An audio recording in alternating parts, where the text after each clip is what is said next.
Bom, agora sim, a gente pode dar sequência aqui ao nosso estudo da Escola Dominical. A gente continua com o nosso estudo na Teologia da Aliança.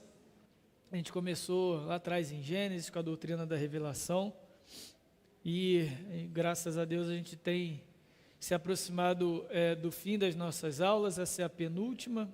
A última a gente vai falar das implicações da própria teologia da aliança, das promessas do pacto, do cumprimento do reino de Deus, que é o que a gente vai falar hoje, para a vida da igreja, para a nossa vida. A gente começou na semana passada essa aula em duas partes sobre a obra de Cristo cumprindo a nova aliança. E nós vimos então que Cristo cumpre a aliança das obras com plenitude e aplica a aliança da graça na nossa vida. Eu acho que esse é um ponto crucial para a gente relembrar, porque basicamente é o cerne, é a estrutura da obra de salvação de Cristo Jesus. Então, mais uma vez, vou ser repetitivo, porque isso é realmente muito importante. Aquilo que é muito importante para a nossa fé, a gente precisa repetir constantemente. Então, quando Deus cria o homem, Ele estabelece o que a gente chama de aliança das obras, ou pacto das obras, em que o homem seria abençoado e usufruiria da vida eterna enquanto ele fosse obediente. Ou seja, era uma aliança condicional, tá? Dependia da obediência do homem. O homem não se mantém obediente, o nosso representante Adão, então ele passa agora a herdar maldição de morte.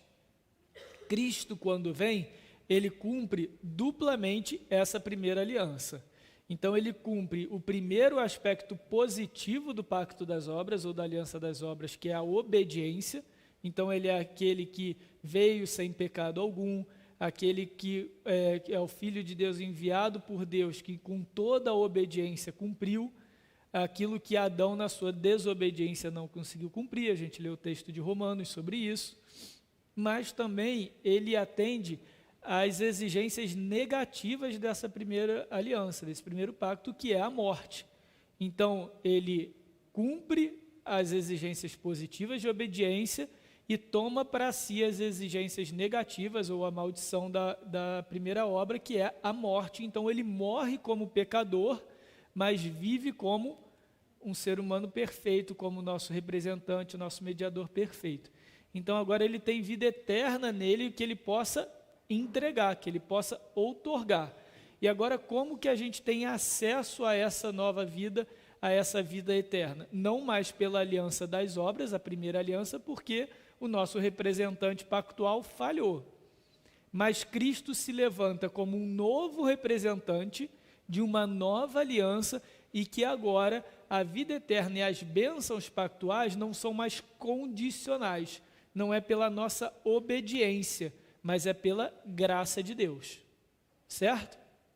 Então, Cristo é o novo mediador, e ele transfere a justiça que ele conquistou na aliança das obras, através da aliança da graça a nós.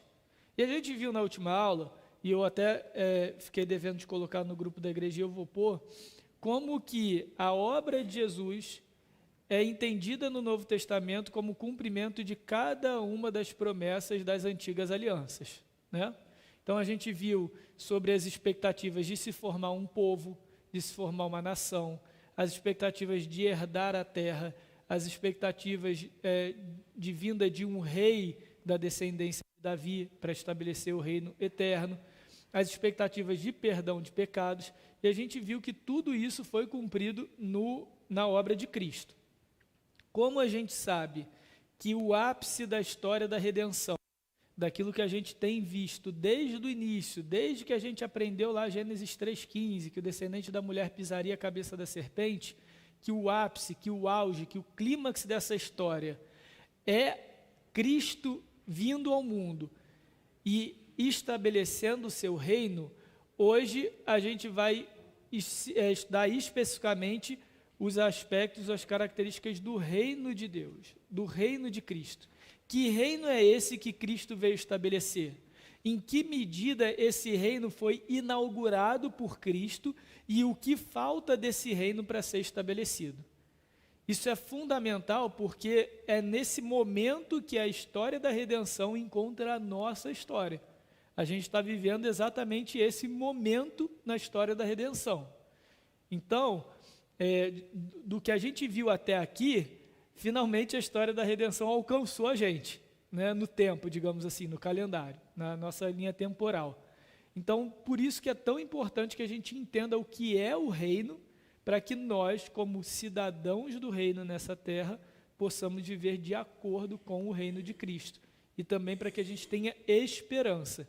Às vezes a gente acha que reino de Cristo, reino dos céus, é uma coisa muito futurista ou muito apocalíptica, escatológica, mas é presente, é real, é visível, é concreto. E isso precisa alimentar a nossa fé, precisa sustentar a nossa esperança.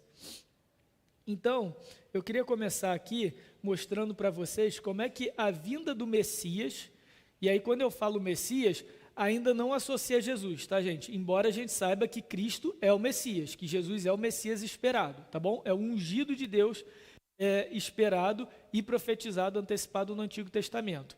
Mas vamos olhar para o Antigo Testamento como que os contemporâneos de Jesus, os judeus, esperavam o Messias, como que o Antigo Testamento estabelece a obra do Messias. Então, abre comigo em Isaías 11, Isaías 11, versículos 1, 2, 3 e 4. Profeta Isaías, capítulo 11, versículos de 1 a 4. Lembrando, gente, qualquer momento pode me interromper, tirar dúvida, perguntar, abrir o coração, fica à vontade, tá? Isaías, capítulo 11, versículos 1, 2, 3 e 4. Eu vou ler aqui porque do versículo 4 eu vou pular para o versículo 10, tá? Na verdade, todo esse bloco de 1 a 10 é uma única profecia, depois você pode até ler em casa, anotar. Mas eu dei esse corte para a gente ganhar tempo aqui. Então, Isaías 11, eu vou ler o versículo 1 a 4 e depois eu vou pular para o versículo 10. Olha só. Do tronco de Jessé sairá um rebento, ou seja, sairá um raminho novo, e das suas raízes um renovo. Repousará sobre ele o Espírito do Senhor, o Espírito de sabedoria e de entendimento, o Espírito de conselho e de fortaleza, o Espírito de conhecimento e de temor do Senhor. Deleitar-se-á no temor do Senhor, não julgará segundo a vista dos seus olhos, nem repreenderá segundo o ouvir dos seus ouvidos, mas julgará com justiça os pobres e decidirá com equidade a favor dos mansos da terra. Ferirá a terra com a vara de sua boca e com o sopro de seus lábios matará o perverso. E aí, versículo 10.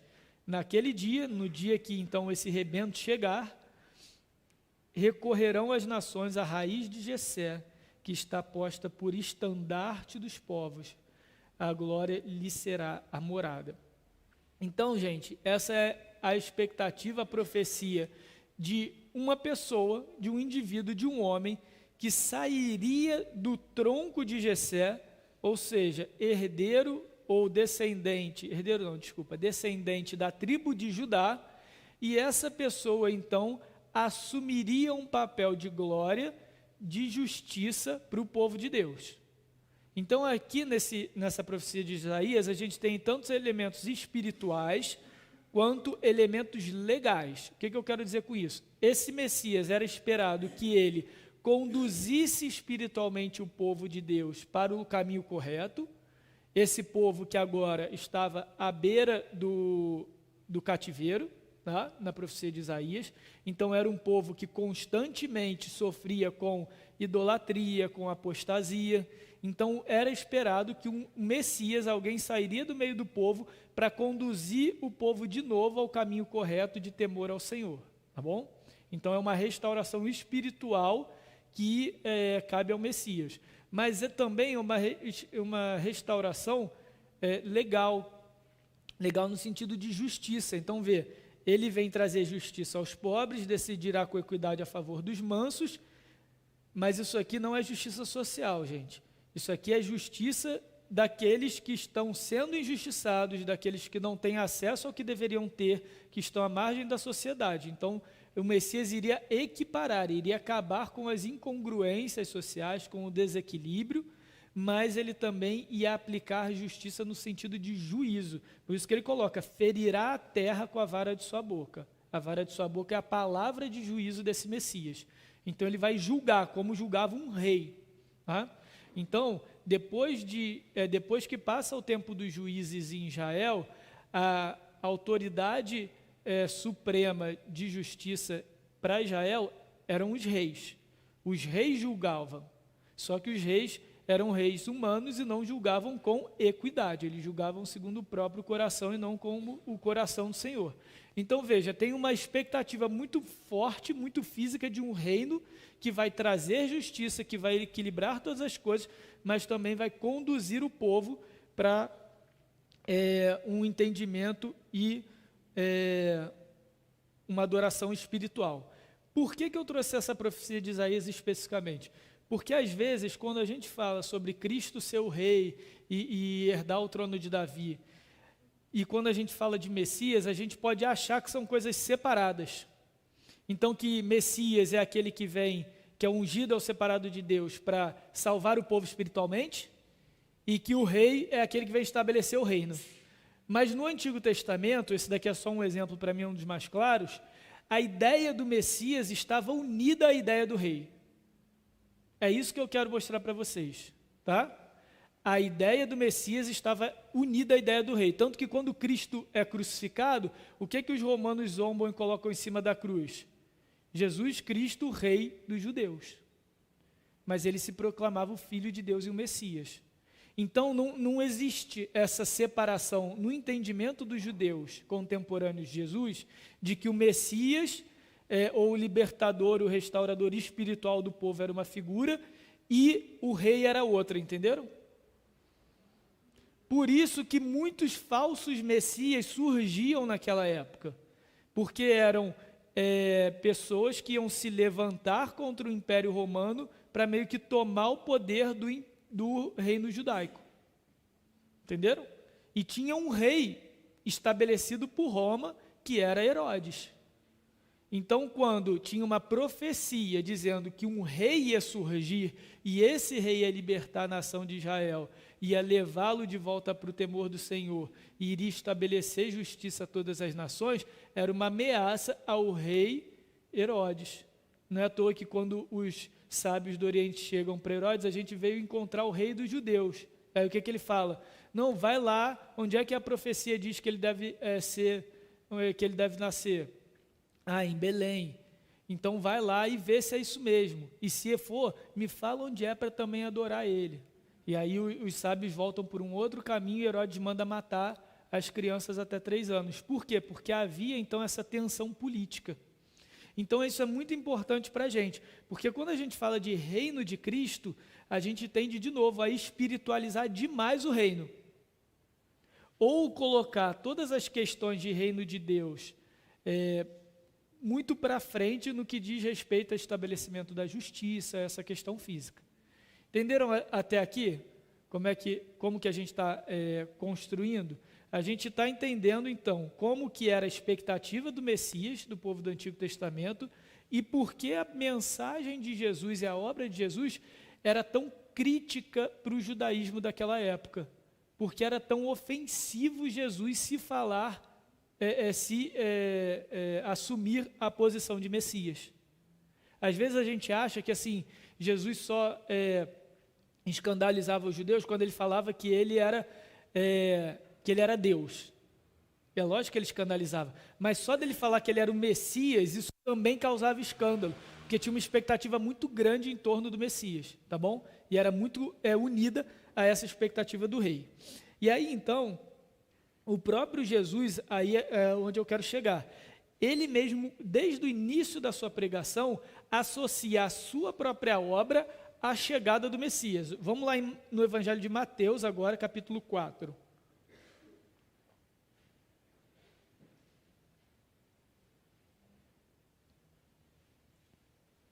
Mateus capítulo 4, versículo 17. Aqui, Jesus está, digamos assim, dando sequência, dando continuidade à pregação de João Batista. O texto que a gente abriu agora de manhã era a profecia do pai de João Batista a respeito de Jesus, de que o João Batista seria o último dos profetas e ele iria preparar caminho para o Messias, cumprindo a profecia de Isaías. Tanto é que havia, no final do texto de Malaquias, do último dos profetas, o último livro do Antigo Testamento, uma profecia de que Elias voltaria. E Jesus fala que João Batista é esse Elias, ou seja, João Batista é esse grande profeta esperado. Por que tem tanta ênfase e tanto destaque no ministério de João Batista? Porque João Batista, ele começa a pregar exatamente o que Jesus pregava. Ou melhor, Jesus dá sequência ao que João Batista já pregava. Então, olha só, Mateus 4,17. Daí por diante passou Jesus a pregar e a dizer: arrependei-vos, porque está próximo o reino de Deus, o reino dos céus. Era exatamente esse o conteúdo da mensagem de João Batista. O destaque para João Batista é porque ele iria dizer àquela geração o seguinte: olha, vocês precisam se arrepender, porque o reino dos céus está próximo. E ele estava se referindo à encarnação de Jesus que viria naqueles mesmos dias, tá? E aí por isso que ele batizava para o arrependimento, tá bom? Então, você tem Jesus, na verdade, fazendo o quê? Se apropriando dessa pregação de João Batista. Quando a Bíblia fala aqui, quando o texto fala daí por diante, é que então João Batista é preso e aí Jesus continua. Só que ele continua essa expectativa de chegada do reino, só que agora associando a vinda do reino e a chegada do reino a ele próprio. Então, olha só, Marcos, agora vamos para o Evangelho de Marcos, próximo Evangelho, Mateus, Marcos, capítulo 1, versículos 14 e 15.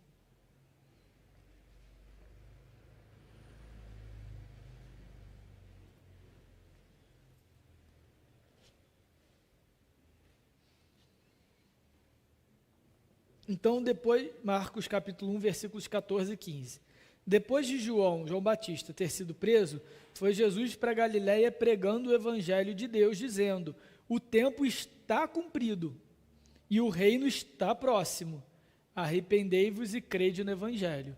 Então, esse tempo está cumprido é a mesma coisa que Jesus fala assim: chegou o momento dessa parte da profecia, da expectativa messiânica ser cumprida.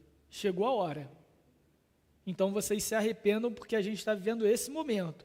O reino de Deus está próximo, arrependei-vos e crede no evangelho. Tá?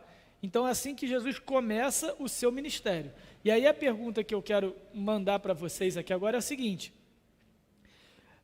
o reino de Deus já é presente ou ele ainda virá? Ele já é presente. Mas aqui Jesus falava, o reino de Deus está próximo. Não chegou ainda. Então ele chegou depois da morte de Jesus, então o reino de Deus não estava ali antes, é isso? Nesse momento aqui. E aí? Oi, Elaine? Não de forma integral. Quando que o reino de Deus começa, então?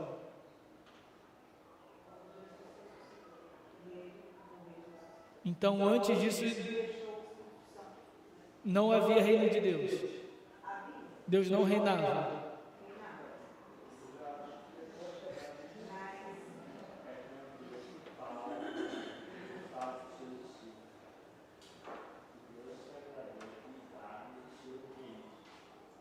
Isso aí. Eu criei essa tensão propositalmente, gente, porque a gente tem textos bíblicos que tanto nos garantem que Deus já reina, que o reino de Deus já está estabelecido, mas que ainda há o que se esperar desse reino. Então, abre comigo lá em 1 Reis. Exatamente. 1 Reis, capítulo 22. Vamos voltar lá no Antigo Testamento. 1 Reis, capítulo 22, versículo 19.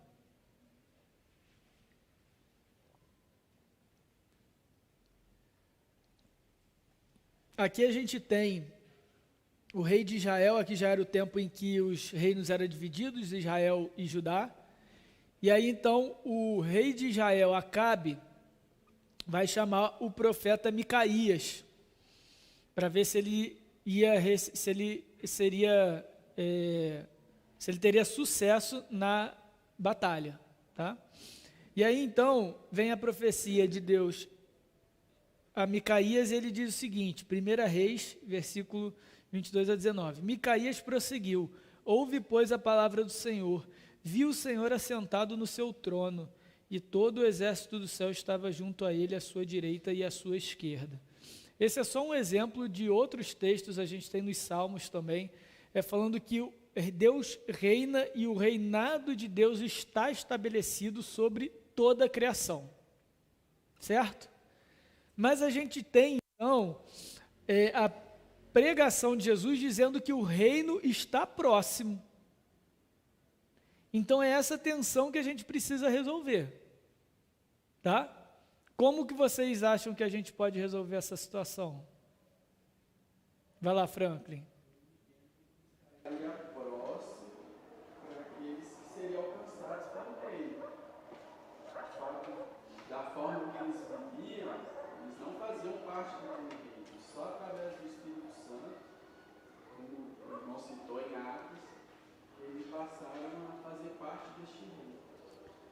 Tá. A gente está indo no caminho correto, mas o foco não está nos indivíduos do reino, tá? Está no próprio reino. Então, Franklin falou, não, isso daí o reino vai chegar quando aqueles que são os súditos do reino forem alcançados pelo reino. Ok, mas não é disso que que Jesus está falando aqui. O que acontece, pessoal? E aí é muito importante a gente entender o pensamento judaico do Antigo Testamento, porque isso influenciava também os ouvintes de Jesus na sua pregação. Havia o entendimento de que Deus é rei sobre todas as coisas, ele reina nos céus. Então, tudo que acontece na terra está no controle de Deus, mas o reino de Deus era manifestado, ou às vezes se fazia visível na terra, através do povo da aliança, certo? No momento em que esse povo rompe a aliança, ou seja, passa a adorar os ídolos da terra e tudo, então há uma expectativa por esse povo, o Judá, né, os descendentes de Judá, os judeus, de que esse reino agora disperso fosse restaurado para que Judá, mais uma vez, manifestasse o reino dos céus. Entenderam?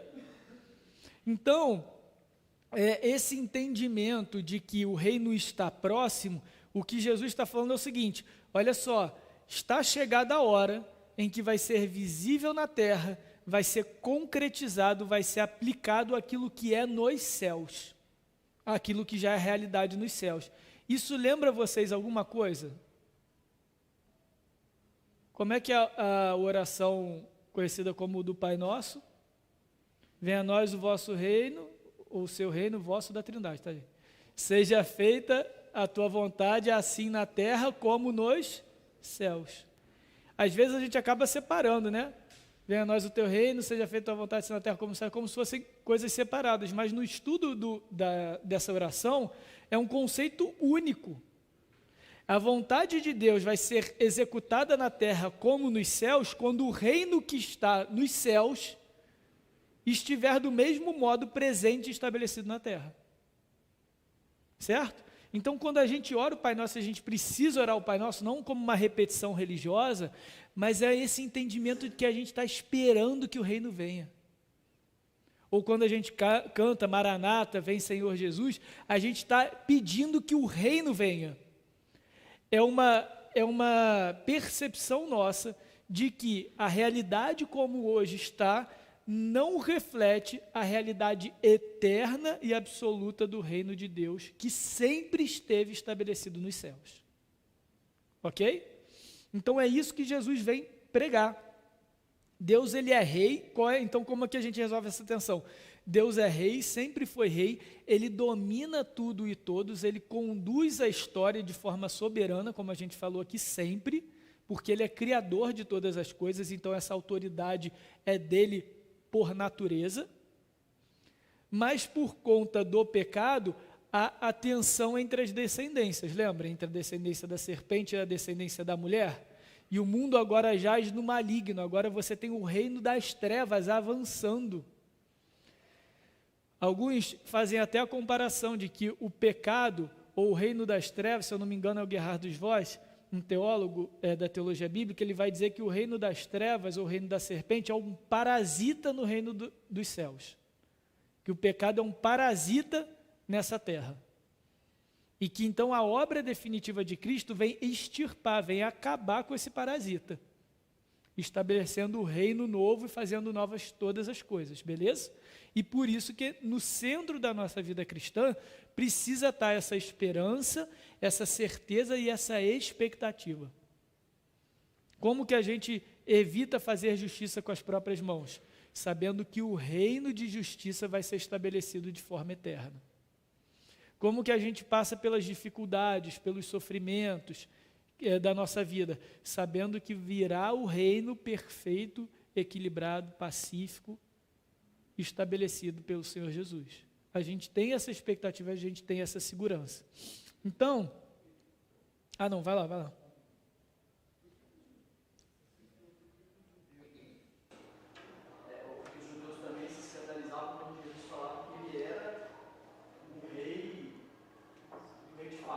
Isso. Não só que ele era Deus. Ele era Deus, como fica bem claro, assim, que ele está atribuindo uma autoridade que ele tem como uma afronta, né? Uhum. Mas quando ele fala que ele era Deus, por que ele gerava essa tensão? Pelo conteúdo do rei que ele estava falando que ele era rei? Ou era uma questão política? Isso daí é por causa das frustrações que o ministério de Jesus causava nos judeus. Porque assim, qual é o entendimento judaico até hoje a respeito do reino de Deus e do Messias? Que é bem próximo da época de Jesus.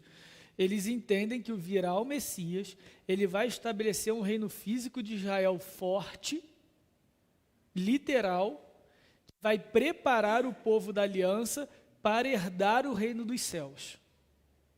Entenderam? Então pensa que os judeus não têm o Novo Testamento. É o seguinte, para o judeu, eles vão herdar o reino dos céus. Novos céus e nova terra é um conceito de descer a Jerusalém, é um conceito cristão, de Novo Testamento, ok? Pensa que o judeu não acredita no Novo Testamento, ele só tem o Antigo. Então, o que é o reino de Deus para ele? O que é o Messias chegando? Que ele não atribuiu a Jesus? É um reino físico, é um reino político, que vai ser estabelecido nessa terra, nos termos que nós temos hoje, e que esse Messias, que não é Deus, que é esse Messias, que é o servo do Senhor lá de Isaías, que é o ungido de Deus, mas que não é Deus, ele vai preparar o povo da aliança, os verdadeiros judeus, para herdar, preparar espiritualmente para eles herdarem o reino dos céus, a vida eterna com Abraão, o seio de Abraão, tá bom? É isso que eles pensam. É assim que algumas linhas evangélicas, como os nossos irmãos batistas, majoritariamente pensam, que é o que a linha dispensacionalista, que você vai ter Jesus voltando, aí no caso batista vai acreditar em Jesus, aí Jesus volta, estabelece um reino físico aqui por 1000 anos, para depois então vir o reino eterno e mudar todas as coisas. Mas por que então os judeus se escandalizavam quando Jesus falava que era rei? Porque embora ele falando que era o Messias, ele não se portava como aquele que iria assumir o reino e o trono de Israel e de Jerusalém naquela época. Ele andava com os pobres, ele andava com as prostitutas, ele curava as pessoas, ele pregava perdão de pecados, mas ele não ia contra o Império Romano. Tanto que diversas vezes os judeus vão colocar ele contra isso. Vem cá, É lícito a gente pagar impostos ou não? E aí Jesus, então, é colocado contra a parede em relação à postura política dele de Roma. E o tempo todo, se a gente pegar as parábolas de Jesus, principalmente as parábolas do reino, a gente vai ver que Jesus está ensinando para os seus ouvintes que essa expectativa do reino é mais do que física, é mais do que política. Então ele coloca assim, olha, juntai tesouros no céu, onde a traça e a ferrugem não corroem, e onde o ladrão não rouba.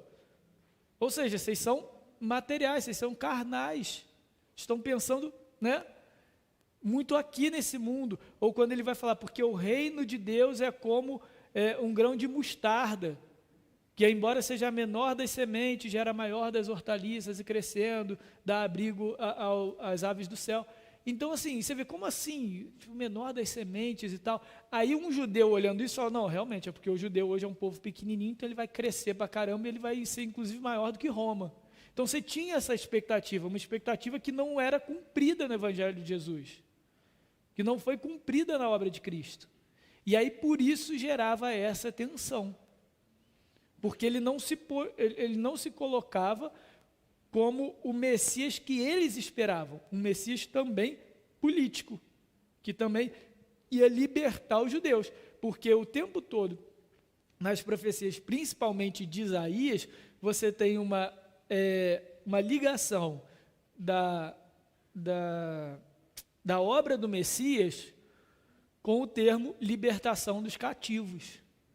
Então, um judeu do primeiro século ouvindo isso, bom, eu sou cativo de Roma, então vai vir o Messias para me libertar do cativeiro de Roma.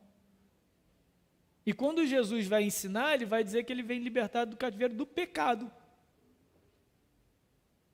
E aí aqueles que esperavam um rei, ouvem o que de Jesus? Vocês, se fossem filhos de Abraão, iam reconhecer quem eu sou. Mas vocês fazem a vontade do pai de vocês, que é o diabo. Olha isso. Então Jesus quebra essa expectativa. Tipo, vocês não entenderam nada, vocês estão esperando algo que não vai vir. E vocês vão pagar por isso. Então, tem essa quebra de expectativa. Ficou claro, gente? Sim? Então, eu queria aqui gastar a nossa segunda parte da aula, mostrando os aspectos presentes do reino, o que Cristo inaugurou na terra, quando ele encarnou, quando ele veio a primeira vez, e o que a gente pode esperar para o futuro desse reino, tá bom? Então, de novo, Cristo vem, encarna, agora para trazer o reino à terra, e ele inaugura o reino. É aquilo que a Elaine falou mais cedo, agora, né? A gente tem o reino, então, inaugurado, ele começa, então, na terra, mas ele sempre existiu no céu. Deus sempre foi rei e soberano sobre tudo e todos. Mas agora ele passa a ser aplicado de forma visível na terra pela ação de Jesus, pelo ministério de Jesus, porque ele é o rei.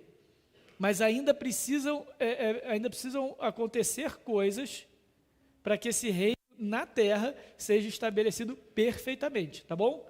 Então vamos lá, a primeira coisa, e aí só um parênteses, é muito legal, cara, gente, é uma das partes que eu mais gosto sobre teologia do novo, porque isso ajuda demais a gente a entender os evangelhos, demais entender, vocês vão ver agora como vai abrir a visão de vocês em relação à obra de Jesus.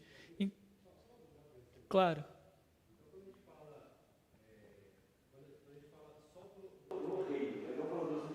Isso.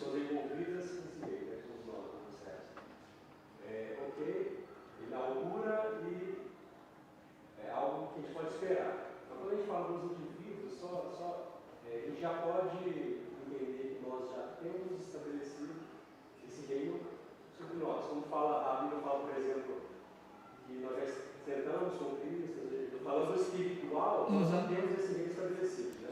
Não só dentro de nós, Reginaldo, mas na própria terra, dando um spoiler de um dos pontos aqui do reino presente, mas o reino de Cristo, o reino de Deus já se faz presente na terra, porque os súditos desse reino estão aqui. Então o reino hoje é presente porque nós estamos aqui, porque nós representamos o rei, entendeu? Não é o que o Novo Testamento fala que nós somos embaixadores do rei?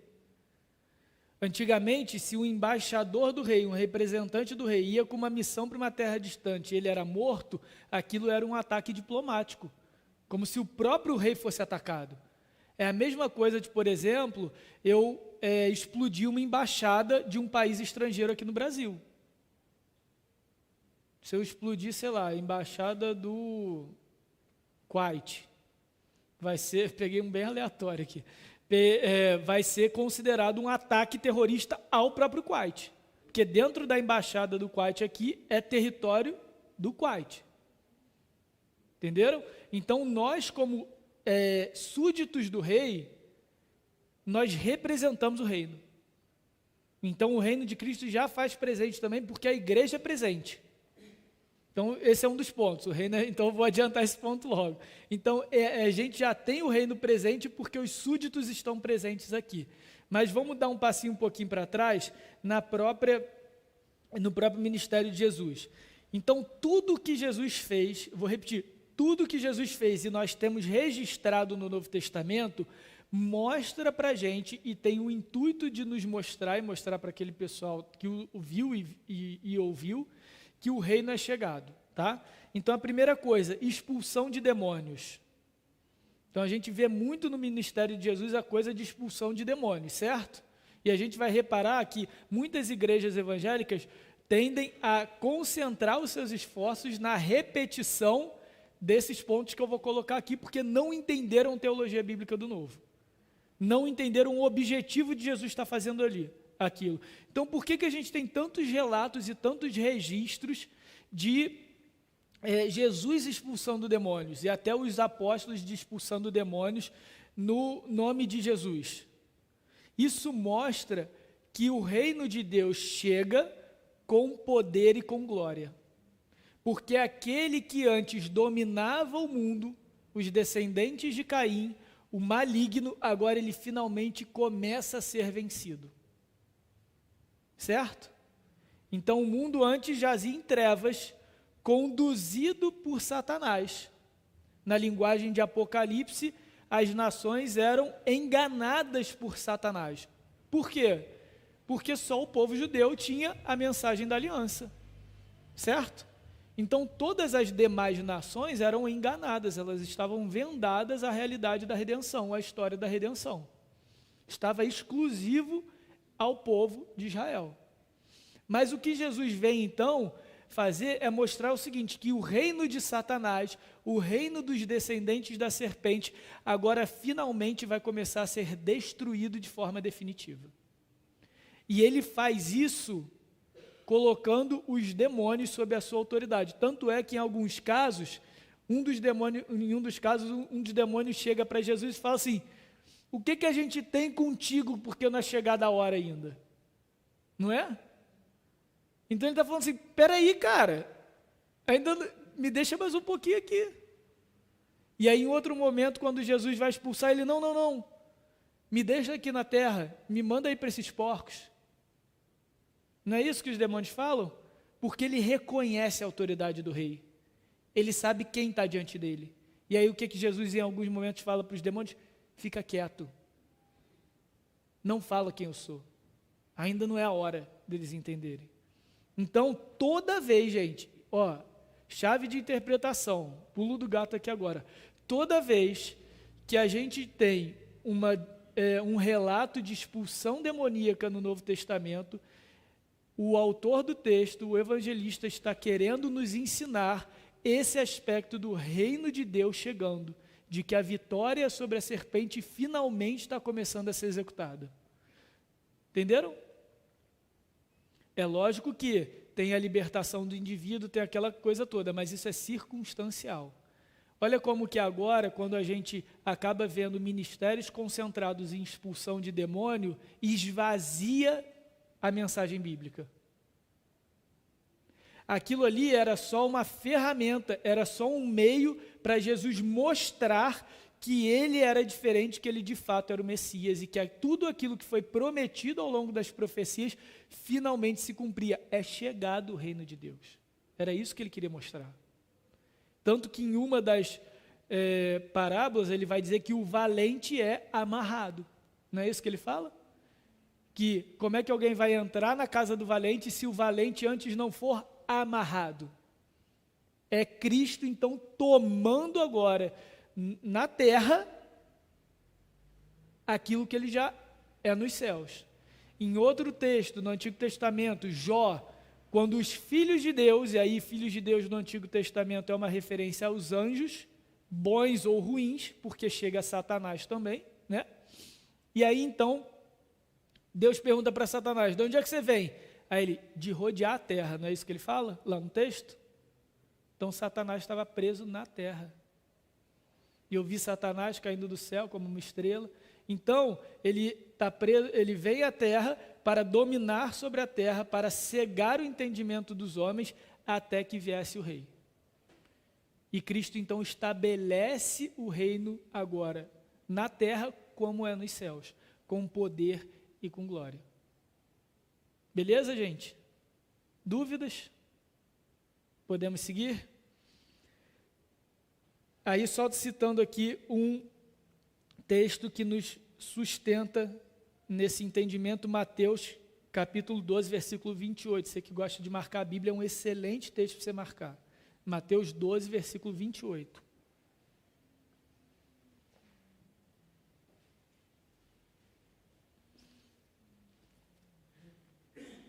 Aqui os judeus estavam questionando Jesus com que autoridade ele expulsava demônios. Ao ponto de dizer, você expulsa demônios na autoridade de Beelzebu, porque você é um deles, porque você vem deles.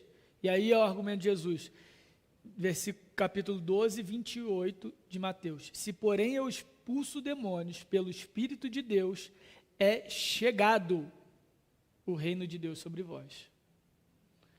Então, toda a ação de Jesus é intencional.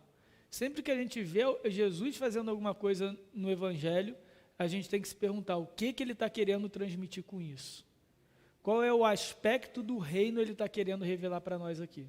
Essa é a pergunta para a gente entender, tá bom? Senão a gente vai reduzir a ação de Jesus e os ensinamentos de Jesus a um ensinamento moral. Jesus é um cara que veio ensinar coisas legais para a gente. Não, ele é Deus, ele é o rei sobre o cosmos e ele veio estabelecer o reino dele. É disso que se trata a obra de Cristo, nada menos do que isso. E os milagres de Jesus? Ele faz um monte de milagre. Então, o que os milagres revelam? Que esse reino que chega com poder e glória, esse poder e glória não é só direcionado ao diabo, mas é destinado a toda a criação.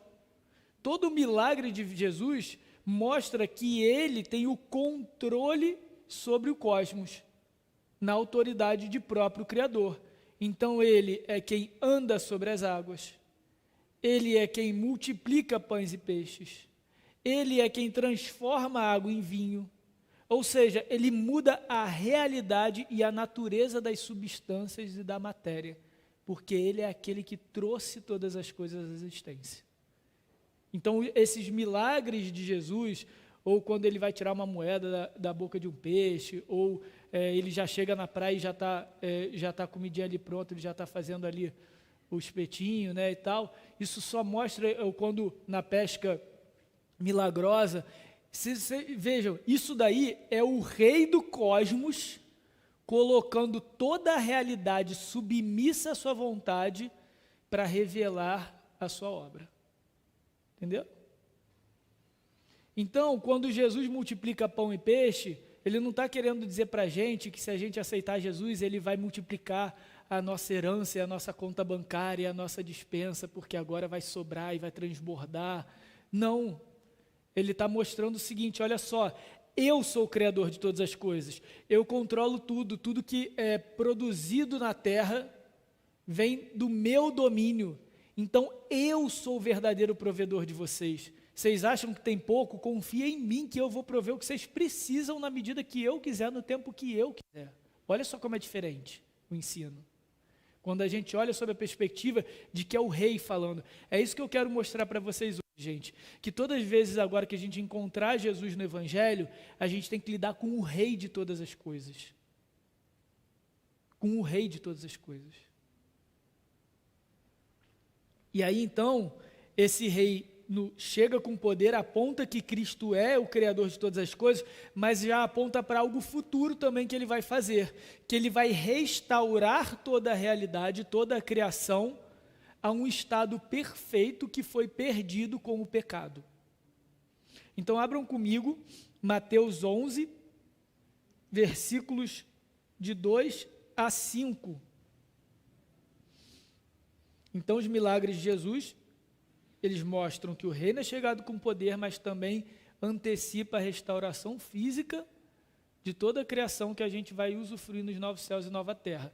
Olha Mateus 11, versículo 2, 3, 4, 5. João Batista estava preso e ele manda os seus discípulos perguntarem para Jesus se ele realmente era o Messias. Depois de tudo que João Batista viu e ouviu, ele foi perguntar, é o Messias? Por isso que eu precisei gastar aquele tempinho no início mostrando que a atividade do Messias era uma coisa só na cabeça do judeu com a atividade do rei. Porque João Batista pergunta sobre o Messias e Jesus responde sobre o reino. Então olha só o que Mateus escreve aqui para a gente. Quando João ouviu no cárcere falar das obras de Cristo, mandou por seus discípulos perguntar-lhes, és tu aquele que estava por vir, ou havemos de esperar outros?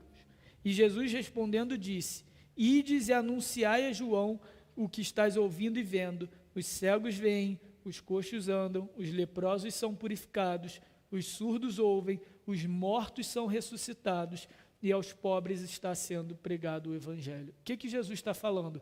Eu estou mostrando, eu estou restaurando todas as coisas.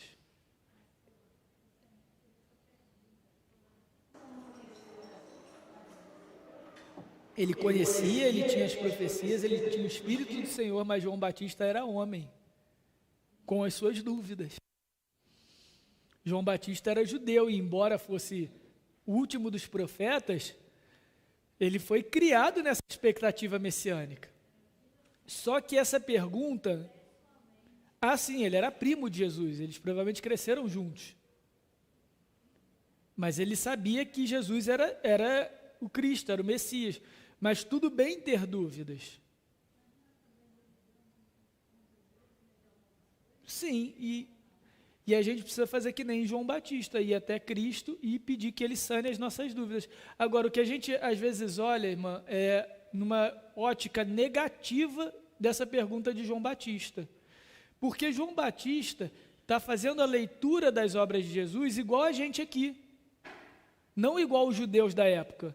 Então ele está falando, peraí, está expulsando o demônio, eu ouvi que o demônio está sendo expulso, eu ouvi que gente está ressuscitando dos mortos, eu ouvi que gente está sendo curada, que os pobres estão ouvindo a palavra, peraí, é isso que o Messias tem que fazer. Então, na realidade, a pergunta de João Batista foi muito boa e muito sincera, porque ele atribui a Jesus o cumprimento das profecias, como a gente está vendo aqui. É o contrário dos judeus que vai questionar Jesus para tentar derrubar Jesus.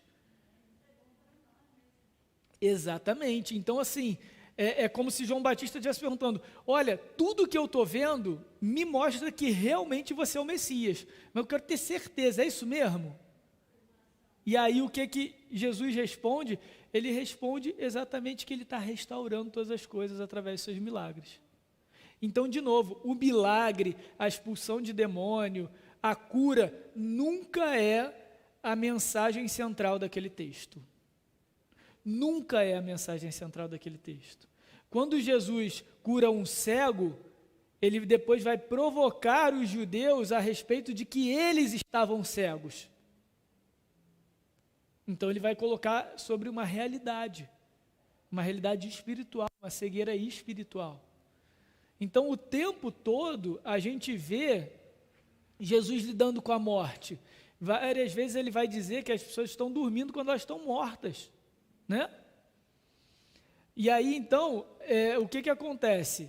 Isso daí na realidade é que para Cristo, que é o autor da vida, não há morte. Não é o que ele fala com Maria, diante de Lázaro? Olha só, eu sou a ressurreição e a vida. Então, ele está só antecipando isso. Ele vai ressuscitar Lázaro, ele vai ressuscitar outras pessoas, porque ele está mostrando que um dia o reino, quando estiver plenamente estabelecido, todos nós ressuscitaremos em Cristo, na autoridade dele, no poder dele. Fala aí, Zanaí.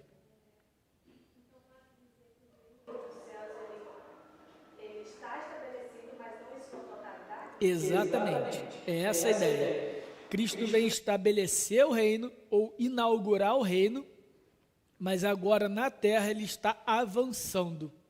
Olha a parábola do grão de mostarda.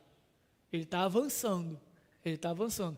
Vai chegar um momento em que ele vai chegar na sua plenitude. Qual que é a plenitude do reino de Deus? É quando todas as coisas forem feitas novas, inclusive na criação física. Tá? Na realidade física, melhor dizendo, e não somente na realidade dos céus, tá bom? Vai lá, Franklin. 11 e 12. De onde? Mateus. Mateus o quê, por favor? Mateus 11, versículo 11 e 12, vamos lá. Hã? Não, até para entender a conclusão. Tá. Então aqui Jesus continua falando sobre João Batista, né? Em verdade vos digo, entre os nascidos de mulher ninguém apareceu maior do que João Batista, mas o menor no reino dos céus é maior do que ele. Desde os dias de João Batista até agora, o reino dos céus é tomado por esforço, e os que se esforçam se apoderam dele. Acho fantástico esse texto, dificílimo de entender, tá? A gente precisa ter a percepção dessa história que a gente vem contando da história da redenção. Olha como é que o nosso ensino, bom ensino bíblico, ele é concreto. Ele vai ajudar a gente a entender mesmo passagens mais difíceis como essa. Então, o que Jesus está colocando aqui desde o início no versículo 7, ele está falando que João Batista é o cumprimento da profecia de Isaías. E ele está apontando que João Batista é um momento de transição na história da redenção. O que isso significa? Significa que até João Batista, o mediador do Evangelho, o mediador da pregação de salvação, eram os profetas, ok? E João Batista era o último deles. E por que então ele é o maior dentre os nascidos de mulher? Ou seja, numa realidade física, material, foi o único profeta que viu Jesus. Nenhum dos outros viu. Isaías falava de um ungido, de um servo sofredor que ele não conheceu. Moisés viu a glória de Cristo, provavelmente no Monte da Transfiguração, mas foi num momento muito específico do ministério de Jesus, e de Moisés também. Mas ele não cresceu, ele não conviveu, e mais, ele não viu essa inauguração do reino. Todos os profetas tinham a ideia de que o reino viria quando Cristo chegasse. João Batista foi o único que viu o reino sendo inaugurado. Então aqui é um privilégio de João Batista. Então faz dele o maior dentre todos os filhos de mulher. Mas por que é o menor dos que estão no reino? Porque qualquer um de nós aqui, por maior que fosse o privilégio de estar com Cristo nessa terra, não supera o privilégio de hoje, aqueles que morreram estarem com Cristo nos céus. Então Jesus faz essa comparação, ó, nascido de mulher, ó, a verdade vos digo, entre os nascidos de mulher, ninguém apareceu, esse apareceu maior do que João Batista, viveu de forma maior, teve um privilégio nessa terra, olha o verbinho aqui, apareceu, mas é o menor no reino dos céus, é maior do que ele, porque já está em outra realidade, já está numa realidade espiritual, já está numa realidade eterna, já está numa realidade que não está mais sob o domínio do pecado, da carne, entende? E aí a gente continua no texto, então vejam, Jesus está falando sobre João Batista. Por que ele fala isso tudo? Porque João Batista é o cumprimento de Isaías, não, gente, eu falei errado, de Malaquias 3, versículo 1. Quem pode abrir e ler para mim? Malaquias, capítulo 3, versículo 1. Lembra que eu falei que o último profeta, o último livro da Bíblia, vai nos trazer exatamente a profecia sobre João Batista? Você levantou a mão, Elaine? Pode ir. Malaquias 3. O texto que a gente estava lendo era Mateus 11. Mateus capítulo 11, versículo 11. Mateus 11, 11. Era o que a gente estava analisando aqui agora. E Jesus, isso é no meio do testemunho de Jesus sobre João Batista. Mateus 11, versículo 11. Tá? Um pouquinho antes, Jesus fala de que João Batista é o cumprimento de Malaquias 3, versículo 1. Jesus cita esse versículo. Quem pode ler para mim, por favor? Malaquias, capítulo 3, versículo 1, último livro do Antigo Testamento.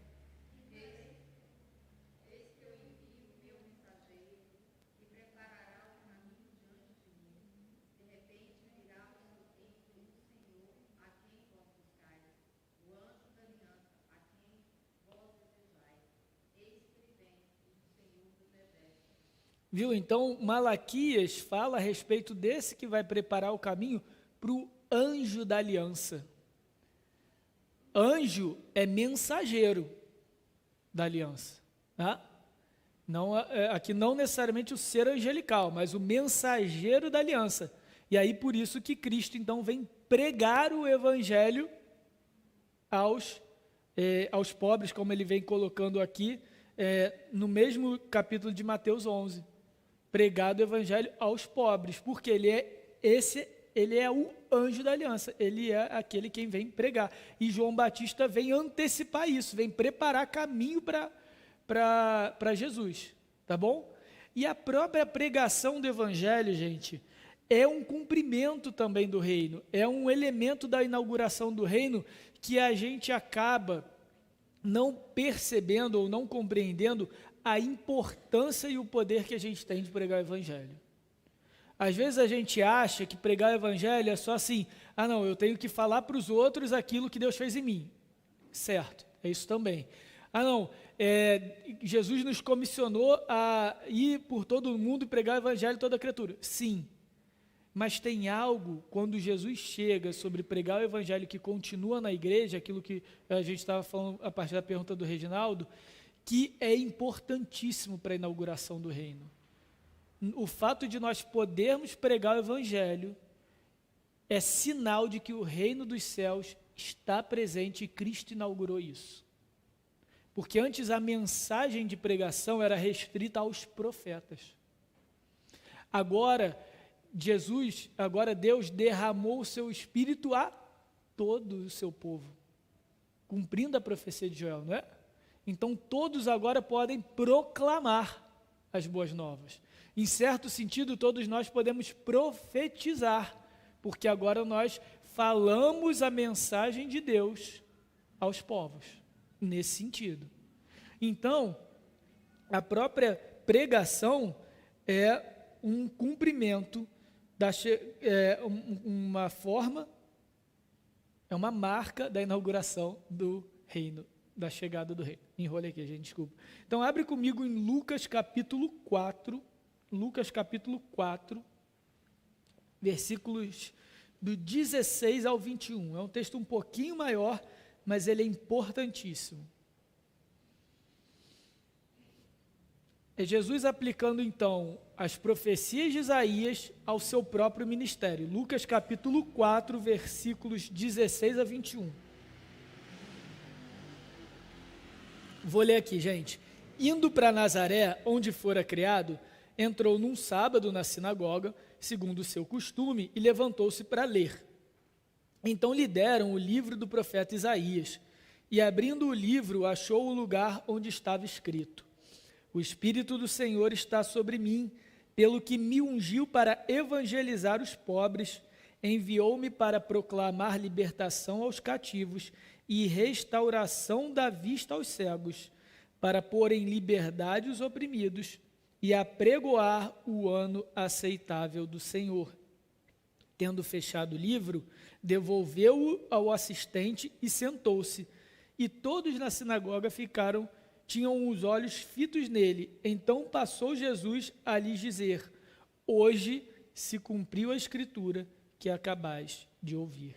Ou seja, o cumprimento de Isaías de que a palavra do Senhor, o evangelho do Senhor seria pregado a todos a nível de libertação, é inaugurado, é cumprido, é chegado no ministério de Jesus. E agora então, o evangelho pode ser pregado a todas as línguas e nações, porque Cristo inaugurou isso. Porque ele, com poder e glória, amarrou o valente desse mundo para que nós pudéssemos ir e pregar. Entenderam? Olha como a pregação do evangelho é algo importantíssimo e muito profundo para a nossa realidade. Porque um crente pregar o evangelho é mais do que a gente obedecer a grande comissão de Jesus. É mais do que a gente dar testemunho da transformação da nossa vida. É a gente pregar que o reino de Cristo é chegado. É a gente avançar o reino. É a gente levar o reino. Coisa que antes não era fácil. E aí eu não esqueci da pergunta do Franklin no Mateus 11, 12. Porque Mateus 11, 12 traz um texto esquisito para a gente.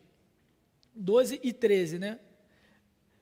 É 12 principalmente. Desde os dias de João Batista até agora, o reino dos céus é tomado por esforço. O que são os dias de João Batista? São os tempos dos profetas terrenos, tá?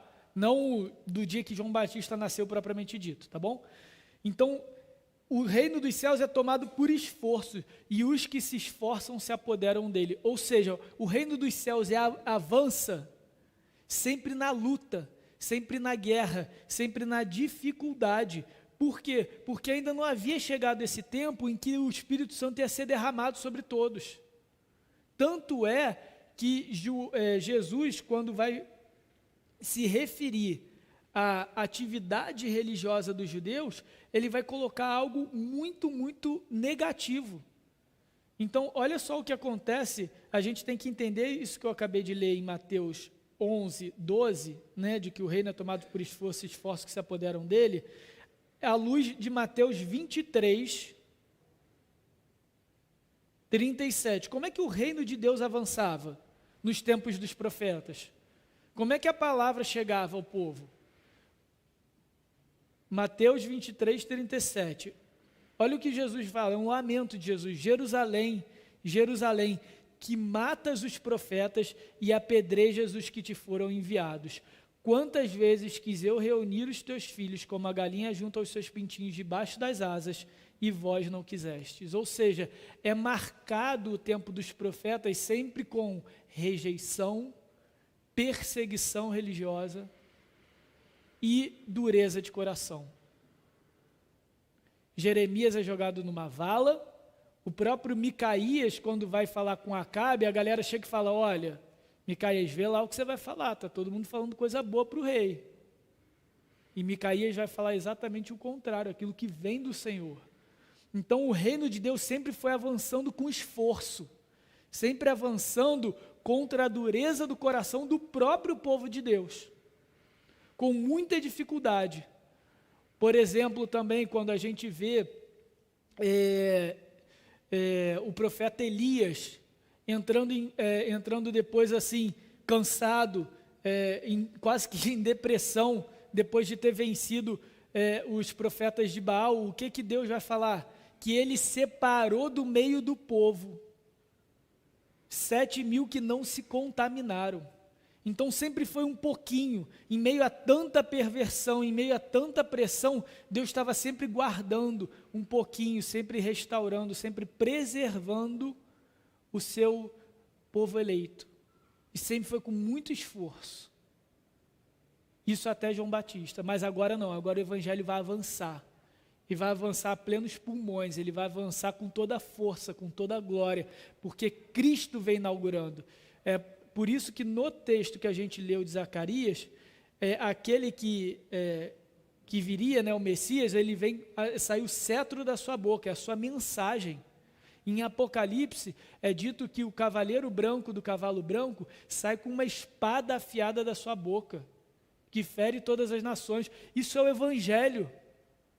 O Evangelho tanto prega salvação para aqueles que creem nele, quanto juízo e castigo para aqueles que o rejeitam. E isso vai ser pregado, gente. E quando a gente olha a história da igreja, a igreja é perseguida, a igreja tentam abafar, tentam minar o evangelho, e o evangelho continua avançando, o reino de Deus continua crescendo, porque agora foi inaugurado. Então a pregação do evangelho, irmãos, é uma marca muito forte da inauguração do próprio reino de Cristo. E nós somos embaixadores desse reino. A gente precisa pregar o evangelho com essa autoridade, com essa confiança, com essa segurança de que a gente está falando sobre um reino que já foi inaugurado e que vem para restaurar e vem para vencer o mal. E a gente vai ser perseguido cada vez mais, mas o evangelho vai avançar cada vez mais, porque, como diz a palavra, ele é o poder de Deus para todo aquele que crê. Então a gente encerra com o reino futuro. E aqui eu não quero entrar em muitos detalhes, justamente porque eu entendo que os aspectos futuros do reino são muito melhor estudados quando a gente estuda escatologia, quando a gente estuda, então, a doutrina das últimas coisas. E aí, quem sabe, né, pastor, a gente assume essa bronca aí e prepara, se Deus permitir, uma EBD dedicada a esse tema.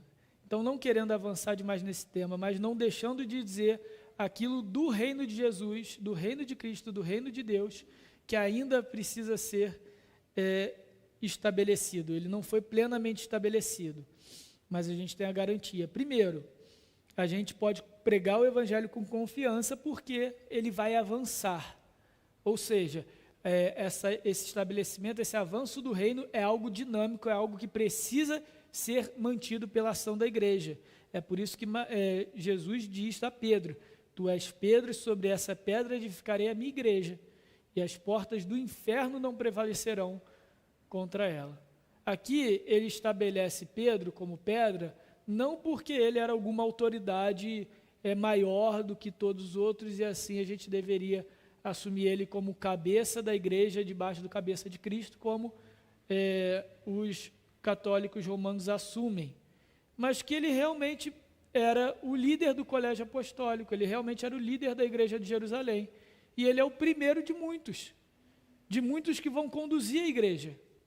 Mas a igreja não diz respeito sobre Pedro, não diz respeito sobre os representantes, sobre os líderes, não diz respeito sobre mim, nem sobre nenhum pastor. Diz respeito sobre o rei, sobre Cristo. Ele é o cabeça. E fora o cabeça, todos são membros iguais do corpo. Mas aqui é muito importante, porque as portas do inferno não prevalecerão. O evangelho vai avançar dentro do inferno para retirar os cativos do inferno, os cativos da morte, para o reino de Cristo. Isso está acontecendo e a gente faz parte disso, e é através da gente que Deus faz isso. Segundo, a gente não precisa temer as ações de Satanás, porque agora, embora Satanás esteja presente e ativo nesse mundo, por causa do reino que Cristo inaugurou, ele é limitado nas suas ações.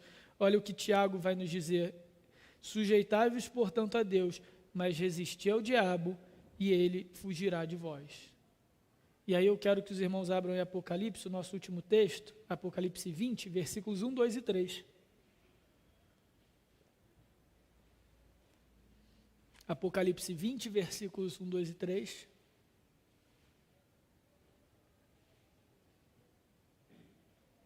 E o que a gente vai ler agora é exatamente o que foi feito por Cristo quando ele morreu na cruz e ressuscitou.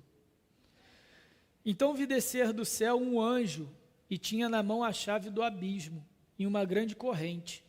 Ele segurou o dragão, a antiga serpente, que é o diabo, Satanás, e o prendeu por 1000 anos. Lançou-o no abismo, fechou-o e pôs um selo sobre ele, para que não mais enganasse as nações, até se completarem os 1000 anos, e depois disso é necessário que ele seja solto por pouco tempo. Então o que o texto nos diz aqui é que Satanás estava solto nessa terra, enganando as nações.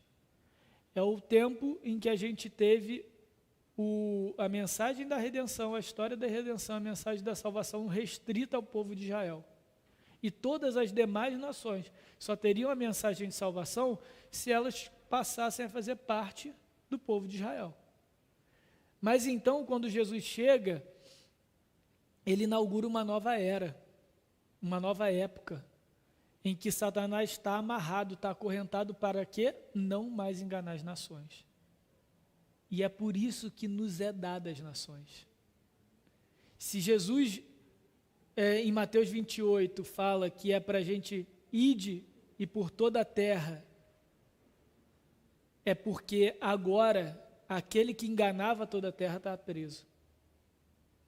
E o texto da grande comissão começa com uma afirmação importantíssima para a gente entender isso, que Jesus fala, toda autoridade me é dada nos céus e na terra, portanto ide. Ou seja, Deus deu toda a autoridade a Cristo para ele estabelecer o reino na terra, prender e amarrar o valente, Satanás para não enganar mais as nações, para que a igreja então prevaleça sobre as portas do inferno e a nossa pregação alcance os escolhidos. Entenderam? É isso, irmãos. Então a gente não tem que temer, a gente não tem que ter medo, nem de realidade espiritual, nem de realidade física, porque esse é o reino que se encontra em nós, esse é o reino que nós temos como herança, e esse é o reino que nós representamos aqui na terra, até que o verdadeiro rei volte. E Cristo é o nosso rei, e é na segurança, na aliança eterna com esse rei, que a gente pode viver a nossa vida como súditos desse reino. Essa é a nossa convicção. Essa é a nossa esperança. É nisso que está baseado e sustentada a nossa fé. Com isso, a gente de forma muito rápida conclui a história da redenção nesses encontros, na nossa escola dominical. Entendendo que na próxima agora, uma vez que a gente sabe que a natureza do relacionamento de Deus é pactual, ou seja, por aliança, então tem os termos, tem os compromissos, como que essa realidade do relacionamento de Deus por nós nos ajuda a ser igreja no nosso compromisso pactual com Deus e uns com os outros. E aí a gente passa então a aprender a como ser igreja de forma única, povo do Senhor, representante da aliança, povo da aliança na terra, nessa convicção, nessa esperança que a gente tem aprendido aqui. A gente vai ver isso na semana que vem. Alguma dúvida? Alguma pergunta?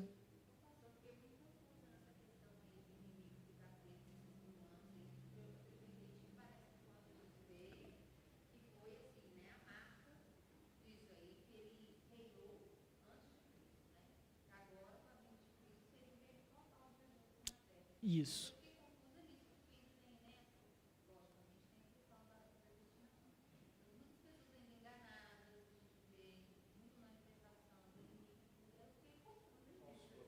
Perfeito, gente.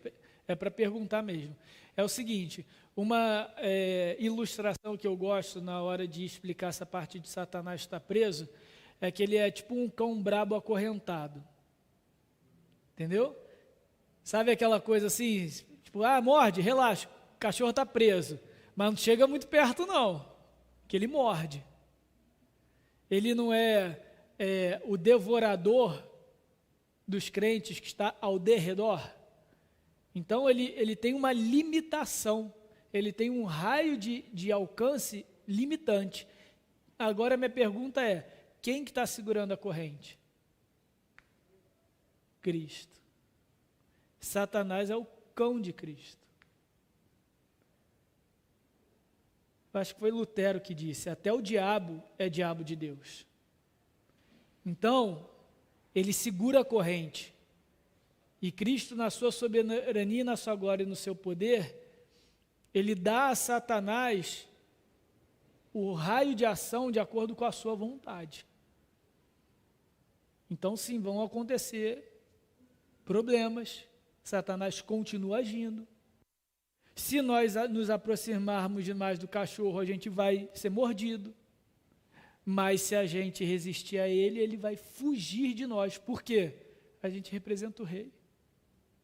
A gente está na autoridade do rei. Então, é por isso que a gente entende que esses 1000 anos não são literais, mas eles já foram inaugurados por Cristo e a gente vive esses 1000 anos. milênio em Apocalipse não pode ser tomado como um reino literal. Tá? Então, representa uma marcação de tempo que não é pequena nem grande, que é um tempo considerável. Isso significa 1000 anos ali em Apocalipse. Tá? Então, a gente consegue ver que o reino foi inaugurado nesse sentido. Satanás está acorrentado. Mas no final do texto, até que se complete os 1000 anos, então para que ele seja solto mais uma vez. Por quê? Porque aí então vai ter o juízo de Cristo sobre Satanás. Então Satanás também vai responder pelos seus atos. Ele vai ser solto no final dos tempos, quando se aproximar o juízo de Cristo, o dia do juízo final, que é a segunda vinda. Tá?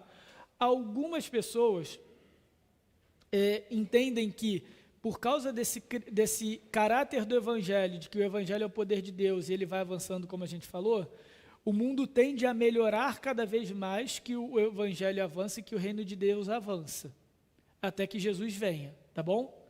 A gente não entende dessa forma, porque a gente tem outros textos do próprio Jesus dizendo que o tempo vai ficando cada vez pior. Por exemplo, o sermão profético de Mateus, quando Jesus fala sobre o princípio das dores. Olha, e virão terremotos, e saberão notícias disso, daquilo, mas não se enganem, esse é só o princípio das dores. E aí Jesus, então, vai descrevendo a realidade do mundo como cada vez pior, até que finalmente chegue o dia final, o dia do Senhor. E aí, chegando esse dia, ele vai falar o seguinte: e nesse dia o coração de muitos se esfriará, né? Então, a gente vê que, na verdade, há uma decadência no mundo, embora o Evangelho continue avançando. Como é que o Evangelho, então, tem cada vez mais força, embora cada vez mais pessoas se esfriem? Porque exige muito mais força agora e poder do Evangelho para ele avançar. Cada vez mais vai ser mais difícil a gente pregar o Evangelho. Por isso que cada vez mais ele avança com mais poder e glória. Porque é necessário mais poder e glória para avançar num mundo cada vez mais corrupto. Mas Satanás está preso. Ele não é mais o Senhor desse mundo. Cristo é. Mas aí então ele vai soltar Satanás. E aí a coisa vai ficar feia. E é o que a Bíblia fala, que aquele tempo será abreviado. Porque se assim não fosse, nem os eleitos seriam poupados. Então esse último finalzinho entre a libertação de Satanás dessas correntes e a vinda de Cristo propriamente dita vai ser muito rápida, não sei quando, vai ser abreviada, porque vai ser tão intenso, gente, vai ser tão bizarro, que foi abreviado por amor aos eleitos, para que eles não se percam. Entenderam? Mas isso aí é Apocalipse, isso aí é discussão boa. Oi? O que vocês acham? Vocês acham que a gente já está sofrendo absurdamente ou ainda é o princípio das dores? Eu acho que é aquela contração de 30 e poucas semanas. Eu sou pai de primeira viagem, né? Então a gente tinha aquelas contrações que de repente, caraca, será que é agora? Tipo, relaxa, é assim mesmo, daqui até o final, nossa, vai ter muita disso. Gente, cara, a gente está numa igreja, eu estou aqui falando do Evangelho, no YouTube, no Facebook, sou pastor. Perfeito. Muitos, mas você concorda que ainda é a minoria? O cristianismo ainda é a maior religião do mundo.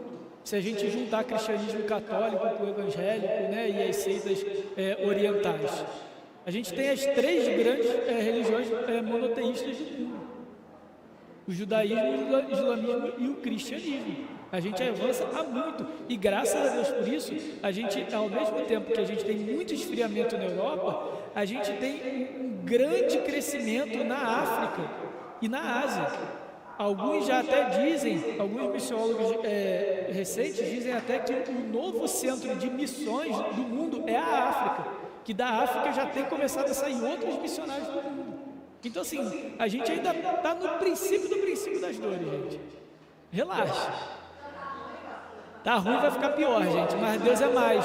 O reino é nosso, gente, a gente é cidadão do reino. É isso que eu quero falar com vocês, gente. Não nos é prometido o reino, não nos é prometido uma vida boa aqui. Você quer bonança?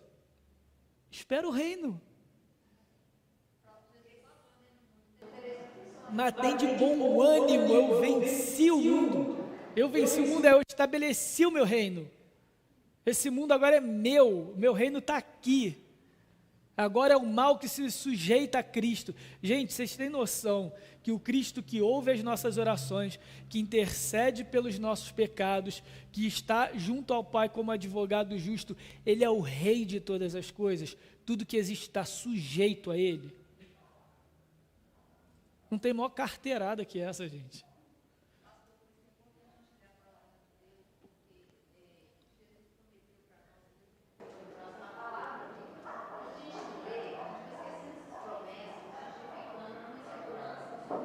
Exatamente.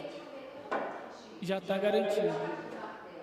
E quando a gente consegue ter essa oportunidade de estudar juntos por um período maior, toda essa história, a gente consegue formar na nossa cabeça um entendimento muito maior, né? A gente abre, né, para uma realidade do reino que é muito maior, né? Você fala alguma coisa, né?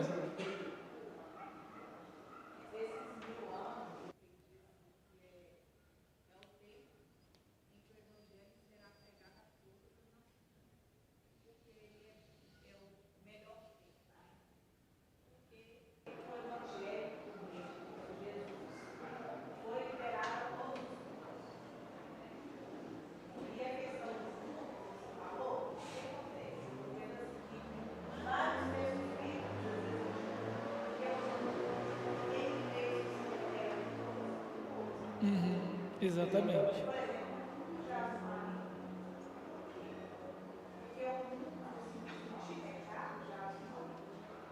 Exatamente.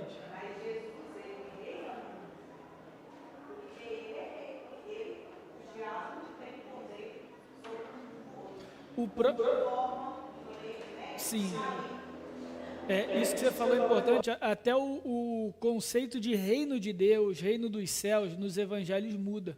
Então, quando Mateus, embora fale de uma única realidade, tá, gente? Então, quando Jesus fala aqui em Mateus 11 que o reino foi tomado por força, aqui ele está falando do reino como o exercício de poder e autoridade de Deus. Não como o reino que Jesus inaugurou, propriamente dito, entende? Então, ele estava falando de um aspecto específico do reino. Vos é dado o reino, então é a promessa de que a gente vai herdar a vida eterna na nova céus e na novos céus e nova terra, a nova Jerusalém. Nesse sentido, nós herdamos o reino. Então, assim, a gente precisa realmente entender no contexto cada uma das coisas. Quando você falou de mundo, o mundo jaz no maligno. Aí depois, em João está escrito, porque Deus amou o mundo de tal maneira. O que significa isso? Em João 3,16, ele está falando de uma restauração cósmica. Deus amou o mundo, ele amou a criação de tal maneira, que ele deu Cristo para morrer pelos pecados e restaurar todas as coisas. Não tem a ver com o mundo jaz do maligno. E por aí a gente vai, pode ficar aqui o dia inteiro. Rapidinho, só fazer um parênteses muito importante na sua fala. Que você comentou que esse tempo dos 1000 anos é até que todas as nações ouçam o evangelho.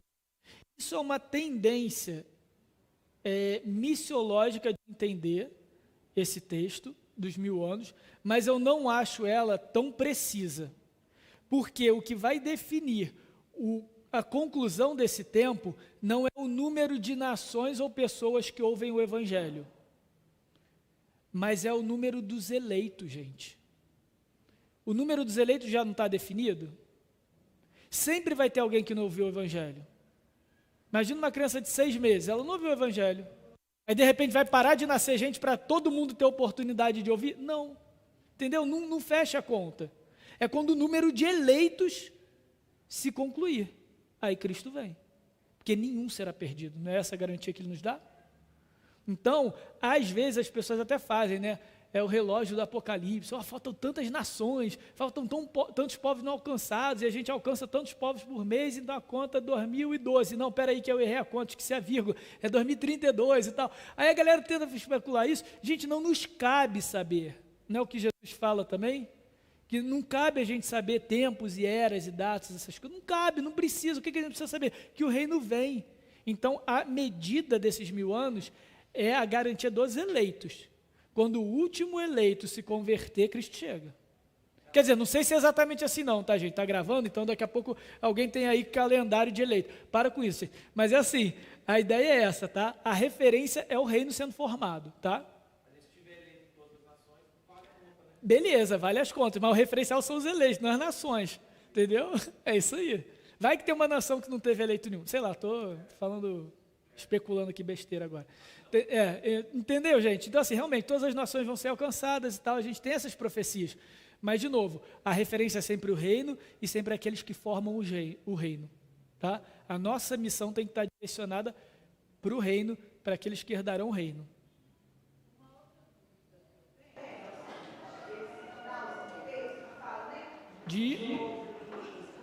Texto de... Tá, Apocalipse 20.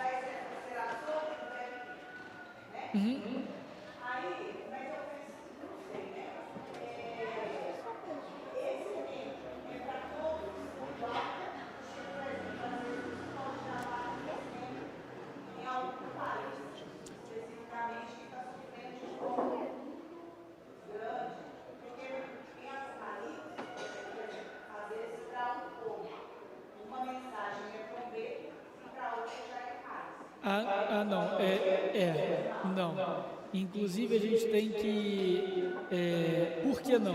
Quando a gente segue o texto, do versículo 7 a 10, a gente vê o que acontece quando Satanás é solto. Então, ele é solto para que o grande juízo aconteça. Olha só, versículo 20... Capítulo 20 de Apocalipse, versículo 7. Quando, porém, completarem os 1000 anos, Satanás será solto da sua prisão e sairá a seduzir as nações que há nos 4 cantos da terra, Gog e Magog, a fim de reuni-las para peleja. Ou seja, Satanás vai sair, vai enganar todo mundo e se reunir para peleja. Que peleja?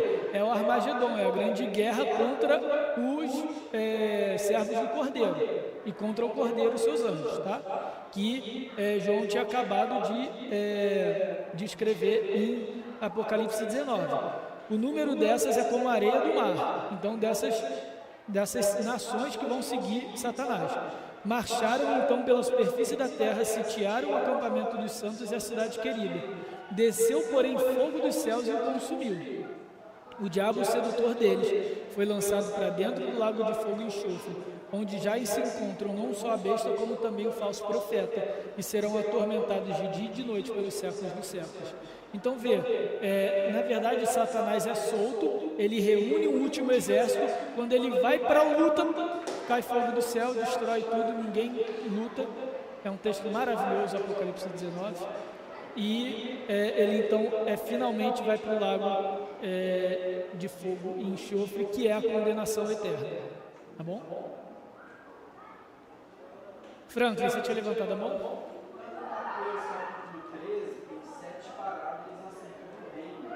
Sim. Capítulo 13, né? Porque Mateus, acho que o objetivo dele é apresentar o reino quando ele escreve. Perfeito. Já começa com a genealogia de Jesus, mostrando que é o rei. Exatamente. Mateus tem esse objetivo de falar muito ao povo judaico.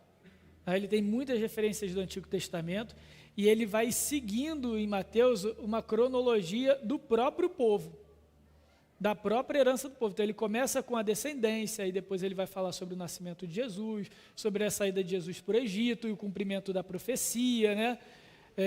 Aquela profecia que dizia sobre o choro de Raquel e por aí vai. Então Mateus vai construindo isso para mostrar para o judeu que de fato Cristo é o cumprimento de todas essas coisas. Mateus meio que vai fazer uma teologia bíblica, e é que ele reúne no capítulo 13 7 parábolas sobre o reino que devem ser entendidas sobre uma mesma ótica interpretativa, né? Que cada uma vai falar uma coisa diferente.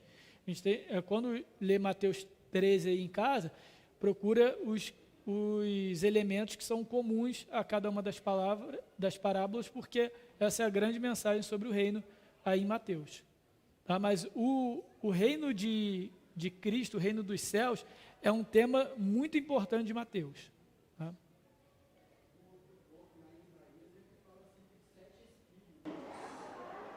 Queria sobre o repente de justiça lá sobre Jesus.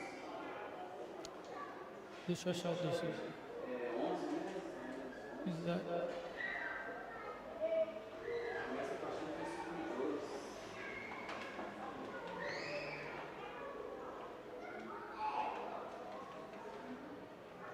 Aqui esses espíritos eles estão mais relacionados aos atributos do Messias do que propriamente espíritos, né? Tanto que, repousará sobre ele o Espírito do Senhor. Aí ele segue. O Espírito de sabedoria, de entendimento, de conselho, de fortaleza, de conhecimento e de temor do Senhor. Então, todos esses são atributos do Espírito do Senhor. E aqui, Senhor, é o Espírito de Yahvé, né? Então, é o Deus da aliança. Então, o Espírito do Deus da aliança vai repousar sobre o Messias, porque depois ele vai ser o anjo da aliança, como a gente leu. Tá? Então, ele é o representante dessa aliança que tem em si o próprio Espírito e representa.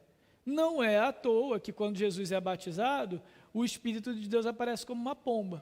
Então, pode ser uma referência a esses textos, em que o Espírito de Deus repousa sobre o seu ungido, sobre o servo, sobre o Messias, sobre o rebento de Jessé, e por aí vai. Todas as imagens proféticas do Antigo Testamento.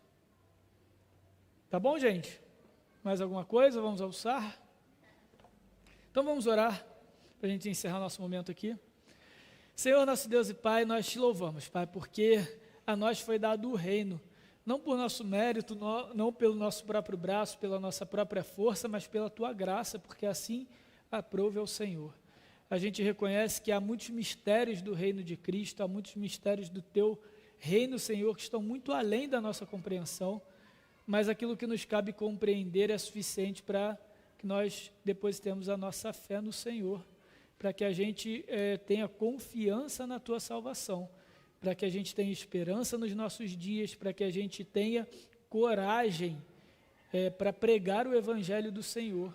Nos ajuda em tudo isso, para que sejamos embaixadores de Cristo nessa terra, para que o reino do Senhor venha à terra como é nos céus, que a tua vontade seja feita através da tua igreja, que o Senhor mesmo levantou para a tua glória na terra, até que os tempos se cumpram, Senhor.